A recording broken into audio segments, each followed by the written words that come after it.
បាទបងប្អូនថ្ងៃនេះកាត់បានស្តុកថ្មីមួយគ្រឿងទៀតហើយបាទថ្មីលះខ្លាំងតែម្ដងបាទសម្រាប់មួយគ្រឿងនេះគឺជាប្រភេទ Toyota Rai ឆ្នាំ2023 Full Option ដបូលខ្មៅបាទភ្ញៀវគាត់យកមកកាត់ដូរបាទហើយចំពោះ Mazda មួយគ្រឿងនេះកំពុងរៀបចំឲ្យភ្ញៀវដែរបាទ Rai នេះភ្ញៀវយកមកកាត់ដូរជាមួយនឹង Navara បងប្អូនបាទអញ្ចឹងនេះរូបរាងដើមទុំស្រុង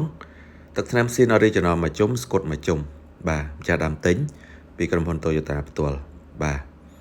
ខាងក្នុងអីគឺនៅក្លិនជួរឡានថ្មីបងប្អូនបាទអានេះស្អាតលះខ្លាំងដាច់តែម្ដងបាទបងប្អូនមើលបាទ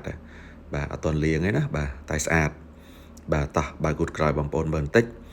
បាទអញ្ចឹងអ្នកដែលរ៉ៃ023ដបូលខ្មៅមានហើយបាទនៅជាប់ខ្លាញ់គោនៅឡើយទេបាទតាមខ្ចៅបាទមិញខ្លាញ់គោមានកាន់ក្រហមណាបងប្អូនបាទកង់ស្គូអត់ដែរប្រើបាទគូតក្រោយកន្លែងដាក់កង់ស្គូថ្មីបាទអេមខ្លាំងតែម្ដង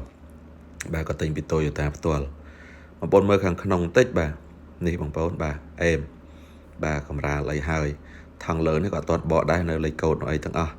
បាទវាស្អាតលះខ្លាំងបងប្អូនគ្រឿងនេះស៊ីនមួយជុំទាំងកាងបិទស្គុតឲ្យមួយជុំបងប្អូនណាបាទអញ្ចឹងជើញមកបាទអ្នកដែលរ៉ៃ023ដបូលខ្មៅអត់មានកន្លែងទៅទេមួយគ្រឿងនេះបាទឲ្យគេសម្អាតបោកពុកប៉ូលីអីហើយអត់ប៉ូលីទេបងប្អូនមានស្គុតហើយអត់ប៉ូលីទេដបូលខ្មៅណាបាទដបូលខ្មៅស៊ីនបាទអ